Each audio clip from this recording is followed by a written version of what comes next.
Hello everyone!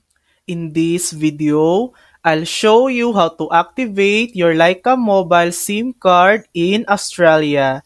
It's quick and easy. First, insert your SIM card into your phone and turn it on. Next, open any browser and go to the Leica Mobile Australia activation page. There, enter your PUK and ICC ID number. You'll find this on the SIM card pack. Then, just follow the on-screen instructions to complete your activation.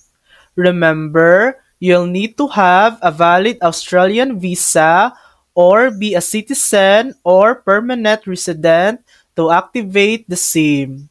Once done, your Leica mobile SIM should be ready to use within a few minutes. And that's it.